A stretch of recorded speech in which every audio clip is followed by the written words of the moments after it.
আজ আমরা কথা বলবো এমন একটি আকর্ষণীয় সিনেমা নিয়ে যার নাম the mountain between us.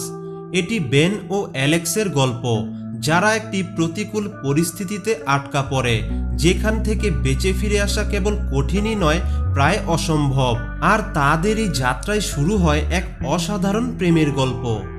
Cinema শুরু হয় একটি বিমানবন্দরে, যেখানে আমরা দেখি বেনকে, যিনি একজন নিউরোসার্জন। তাকে জরুরিভাবে নিউ ইয়র্ক শহরে পৌঁছাতে হবে, কারণ সেখানে তার একটি গুরুত্বপূর্ণ অপারেশন করার কথা।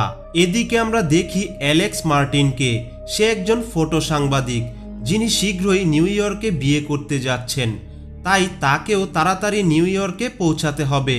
কিন্তু দুর্ভাগ্যবশত খারাপ আবহাওয়ার কারণে তাদের ফ্লাইট বাতিল হয়ে যায়। বেন ও অ্যালেক্স দুজনেই হতাশ হয়ে পড়েন। তারা বুঝতে পারেন তাদের গন্তব্যে পৌঁছানো এখন খুবই কঠিন। এই বিপাকে পড়ে তাদের একে অপরের সঙ্গে দেখা হয় এবং তারা কথা বলতে শুরু করেন। তারা জানেন এই ফ্লাইট তাদের জন্য কতটা গুরুত্বপূর্ণ ছিল, কিন্তু এখন কোনো উপায় নেই। কিছুক্ষণ কথা বলার পর তাদের মাথায় একটি আইডিয়া আসে। তারা একটি প্রাইভেট প্লেন ভাড়া করতে পারেন, আর তারা তাই করেন এবং শীঘ্রই একটি প্রাইভেট প্লেন ও পাইলটকে পেয়ে যান। পাইলটের নাম ওয়াল্টার। ওয়াল্টার তাদের অনুরোধ করেন তার কুকুরটিকে সঙ্গে নিতে, কারণ সে ছাড়া কুকুরটির দেখাশোনা করার মতো কেউ নেই। বেন ও অ্যালেক্স রাজি হয়ে যায় এবং ওয়াল্টার তার কুকুর বেন ও অ্যালেক্স যাত্রা শুরু করেন। কিছুক্ষণ পর ওয়াল্টার হঠাৎ মাঝ আকাশে স্ট্রোক করেন। বেন ও অ্যালেক্স তাকে বাঁচানোর অনেক চেষ্টা করেন, কিন্তু ওয়াল্টারের অবস্থার উন্নতি হয় না। শীঘ্রই প্লেনটির একটি পাহাড়ে ক্র্যাশ হয় এবং ওয়াল্টার মারা যান। বেন ও অ্যালেক্স আহত হন। বিশেষ করে অ্যালেক্সের অবস্থা খুবই খারাপ হয়ে যায়। তার পায়ে একটি লোহার রড ঢুকে গেছে, তবে ওয়াল্টারের কুকুরটি এখনো অক্ষত থাকে। বিধ্বস্ত প্লেন থেকে বেরিয়ে বেন দেখেন তারা একটি নির্জন তুষারময় পাহাড়ে আটকা পড়েছেন। আশেপাশে কেউ নেই। বেন হতাশ হয়ে ওয়াল্টারের মৃতদেহটি তুষারের বরফের নিচেই সমাহিত করেন। তারপর তিনি অ্যালেক্সের ক্ষতের চিকিৎসা শুরু করেন, কারণ তিনি একজন ডাক্তার। অ্যালেক্সের তখনও জ্ঞান ফিরেনি। তারপর বেন অপেক্ষা করতে থাকেন অ্যালেক্সের জ্ঞান ফেরার জন্য। হঠাৎ তিনি একটি প্লেনের শব্দ শুনতে পান। তিনি তাড়াতাড়ি বাইরে ছুটে যান, চিৎকার করে সাহায্য চান, এমনকি ফ্লেয়ার গানও ছোড়েন, কিন্তু কোনো সাড়া পান না। তারপর হতাশ হয়ে ফিরে এসে দেখেন অ্যালেক্সের জ্ঞান ফিরেছে। তখন বেন তাকে সব বলেন। তারা একটি তুষারময় পর্বতে আটকা পড়েছেন, যেখান থেকে বের হওয়া প্রায় অসম্ভব। আর তাছাড়া তারা যেহেতু প্রাইভেট প্লেনে ছিল, তাই মরার আগে ওয়াল্টার তাড়াহুড়ো করে কোনো এয়ারলাইন্স অফিসারের সাথে যোগাযোগ করতে পারেনি। তাই হয়তো কেউই জানে না তাদের প্লেনটি এখানে ক্র্যাশ করেছে। তাদের কাছে খাবার এবং পানি কিছুই নেই। অ্যালেক্স বলেন, আমরা এভাবে হাত গুটিয়ে বসে থাকতে পারি না। মোবাইলের নেটওয়ার্কও এখানে নেই। আমাদের বের হতে হবে, সাহায্য খুঁজতে হবে। তখন বেন বলেন, বাইরে যাওয়া মানে মৃত্যু। আমরা জানি না কোথায় যাব, কে আমাদের সাহায্য করবে। আমাদের প্লেনের ভেতরে থেকে সাহায্যের অপেক্ষা করা উচিত। তাই অ্যালেক্স রাজি হন এবং তারা অপেক্ষা শুরু করেন। কিন্তু কিছু সময় পার হওয়ার পর তাদের অবস্থা আরও খারাপ হতে থাকে। অ্যালেক্স আবার বলেন, আমরা এভাবে বসে থাকলে বাঁচব না, আমাদের চেষ্টা করতে হবে। বেন বলেন, ঠিক আছে, আমি বাইরে যাব, তুমি আহত, তাই এখানে থাকো। তারপর বেন বেরিয়ে যান, কিন্তু ঘন্টার পর ঘন্টা ঘুরেও কিছু পান না এবং তিনি পাহাড়ের কিনারায় ঝুলে পড়েন। অনেক কষ্টে তিনি নিজেকে বাঁচান। এদিকে প্লেনে থাকা অ্যালেক্স বেনের স্ত্রীর একটি রেকর্ডিং খুঁজে পান, যেখানে তিনি বলছেন তিনি বেনের সঙ্গে থাকতে খুব খুশি। তখনই হঠাৎ একটি পাহাড়ি বাঘ প্লেনে ঢুকে পড়ে। ওয়াল্টারের কুকুরটি বাঘের সঙ্গে লড়াই করে অ্যালেক্সকে বাঁচায়, কিন্তু নিজে আহত হয়। তারপর বাঘটি অ্যালেক্সের দিকে এগিয়ে গেলে অ্যালেক্স ফ্লেয়ার গান দিয়ে তাকে আঘাত করে। তখন বাঘটি পালিয়ে যায় এবং কিছু দূর গিয়ে মারা যায়। এরপর বেন ফিরে এসে এই ঘটনা দেখে হতাশ হন। তিনি কুকুরটির চিকিৎসা করেন এবং বাঘের মাংস রান্না করে খাবারের ব্যবস্থা করেন, কারণ তারা অনেক দিন ধরে না খেয়ে আছেন। বেন বলেন তিনি পাহাড়ের পর পাহাড় ঘুরেছেন, কিন্তু কোনো রাস্তা পাননি এখান থেকে বের হওয়ার। তখন অ্যালেক্স বলেন, আমাদের আবার চেষ্টা করতে হবে। বেন তর্ক করেন, বাইরে যাওয়া বিপজ্জনক, তাই প্লেনে থেকে অপেক্ষা করাই ভালো। কিন্তু অ্যালেক্স এতে রাজি নন। পরের দিন সকালে বেন যখন ঘুমাচ্ছেন, অ্যালেক্স কুকুরটিকে নিয়ে বেরিয়ে পড়েন। জেগে উঠে বেন দেখেন অ্যালেক্স নেই। তিনি একটি চিঠি পান যেখানে অ্যালেক্স লিখেছেন তিনি হাত গুটিয়ে বসে থাকতে পারেন না, তাই সাহায্য খুঁজতে বেরিয়েছেন। বেন তাড়াতাড়ি অ্যালেক্সের পিছু নেন। কিছুক্ষণ পর তিনি অ্যালেক্সকে খুঁজে পান, কিন্তু তার অবস্থা খুবই খারাপ।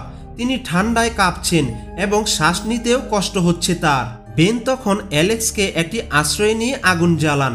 তারা রাতভর আগুনের পাশেই থাকেন। সকালে আবার যাত্রা শুরু করেন, কিন্তু অনেক দূর যাওয়ার পর দেখেন তারা পাহাড়ের শেষ প্রান্তে একটি নদীর সামনে পৌঁছে গেছেন। এখান থেকে বের হওয়ার কোনো পথ নেই, তাই তাদের শেষ আশাও ভেঙে যায়। এরপর বেন হতাশ হয়ে বলেন, আমাদের শেষ সময় কাছে এসে গেছে। অ্যালেক্স তাকে বলেন, আমি চাই তুমি আমার একটি ছবি তুলে রাখো যাতে কেউ আমার শেষ স্মৃতি দেখতে পায়। বেন এতে রাজি হন না। তারা হাল ছেড়ে দিয়ে বসে থাকেন। হঠাৎ তারা লক্ষ্য করেন কুকুরটি এখানে নেই। বেন তার পায়ের ছাপ অনুসরণ করে ছুটে যান। কিছু দূর এগিয়ে গিয়ে তিনি একটি বাড়ি ও কুকুরটিকে দেখতে পান এবং আনন্দে লাফিয়ে ওঠেন। কিন্তু ঠিক তখনই অ্যালেক্সের পায়ের নিচে বরফ ভেঙে যায় এবং তিনি হিমশীতল নদীর পানিতে পড়ে যান। তখনই বেন তাড়াতাড়ি তাকে উদ্ধার করে, কিন্তু অ্যালেক্সের শরীর ঠান্ডায় জমে যাচ্ছে। তারপর বেন তাকে সেই বাড়িতে নিয়ে চিকিৎসা শুরু করে। অ্যালেক্স কয়েকদিন অজ্ঞান থাকেন। জ্ঞান ফিরলে বেন খুশি হন এবং বলেন, তুমি এখন ঠিক আছো, আমাদের এখন একটি বাড়ি আছে। এরপর দেখা যায় বেন একদিন আগুন জ্বালাতে কাঠের সন্ধানে বাইরে যায়। অ্যালেক্স আবার বেনের স্ত্রীর রেকর্ডিং শুনতে শুরু করে, আর তখনই বেন ফিরে এসে এটা দেখে রেগে যায়। তাই অ্যালেক্স বারবার বেনের কাছে ক্ষমা চায়। বেন তার স্ত্রীর কথা অ্যালেক্সকে বলে। সে বলে, আমার স্ত্রীর ব্রেন টিউমার ছিল এবং তিনি আমাকে ছেড়ে 2 বছর আগে মারা গেছে। এটা শুনে তারা একে অপরের কাছাকাছি আসেন এবং আবেগপ্রবণ হয়ে পড়েন। তখনই অ্যালেক্স বেনের একটি ছবি তুলে রাখেন এবং তারা সিদ্ধান্ত নেন তারা আবার এখান থেকে বের হওয়ার চেষ্টা করবে। তারপর একদিন তারা বের হয়ে পড়ে। কিছু দূর যাওয়ার পর তারা একটি তুষার ঝড়ের মুখোমুখি হন। ক্লান্ত হয়ে তারা ঘুমিয়ে পড়েন। হঠাৎ কুকুরটির ডাক শুনে বেন জেগে ওঠে। তিনি কুকুরটির পিছু নিয়ে একটি কাঠের ইয়ার্ড দেখতে পান। তখন তিনি এই খবরটি অ্যালেক্সকে দিতে ছুটে যান, কিন্তু পথে বেনের পা একটি ভাল্লুকের ফাঁদে আটকে যায়। তিনি গুরুতর আহত হন। অ্যালেক্স অনেক চেষ্টা করেন, কিন্তু তার পা ছাড়াতে পারেন না। তিনি সাহায্যের জন্য কাঠের ইয়ার্ডের দিকে ছুটে যান এবং কিছু দূর গিয়ে একটি ট্রাক দেখে তার কাছে সাহায্য চেয়ে অ্যালেক্স পড়ে যায়। তারপর দেখা যায় বেনের হাসপাতালে জ্ঞান ফিরেছে। তিনি অ্যালেক্সকে খুঁজতে ছুটে যান, কিন্তু অ্যালেক্সের রুমে গিয়ে দেখে তার ফিয়ন্সে তার পাশে। আর তখনই বেনের মন ভেঙে যায়, কারণ তিনি অ্যালেক্সের প্রেমে পড়ে গেছে। তখন দেখা যায় অ্যালেক্সের মুখেও প্রেমের ছাপ স্পষ্ট, কিন্তু তারা কিছু বলেন না। বেন চুপচাপ সেখান থেকে চলে যায়। বাড়িতে ফিরেও তারা একে অপরের কথা ভাবতে শুরু করে। তারপর একদিন লোকজন অ্যালেক্সকে বলেন, তুমি মৃত্যুর মুখ থেকে ফিরেছ। তোমার এই জার্নিতে তোমার ছবিগুলো সবার সঙ্গে শেয়ার করা উচিত। এটা শুনে অ্যালেক্সের মনে পড়ে যায় তিনি বেনের একটি ছবি তুলেছিলেন। তিনি বেনকে ফোন করেন, কিন্তু বেন ফোন ধরেন না। অ্যালেক্সের ফিয়ন্সেও বুঝতে পারেন অ্যালেক্স বদলে গেছেন, তাই তারা কথা বলেন এবং এই সম্পর্ক ভেঙে দেন।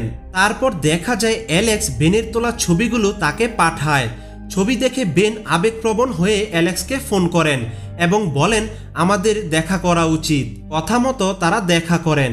অ্যালেক্স জিজ্ঞাসা করেন, তুমি আমার ফোন ধরছিলে না কেন? বেন বলেন, আমি তোমাকে পুরনো স্মৃতিতে জড়াতে চাইনি, আমি ভেবেছিলাম তুমি তোমার ফিয়ন্সের সঙ্গে সুখী। তখন অ্যালেক্স বলেন, আমি আমার ফিয়ন্সের সঙ্গে আলাদা হয়ে গেছি।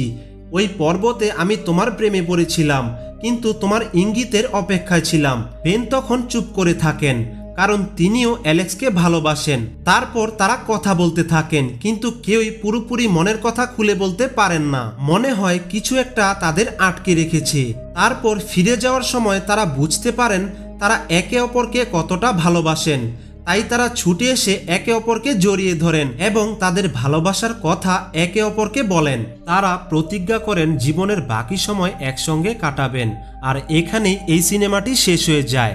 বন্ধুরা, আশা করি এই ভিডিওটি তোমাদের ভালো লেগেছে। ভালো লাগলে অবশ্যই লাইক কমেন্ট করতে ভুলবে না, আর চ্যানেলে নতুন হয়ে থাকলে সাবস্ক্রাইব করতেও ভুলবে না।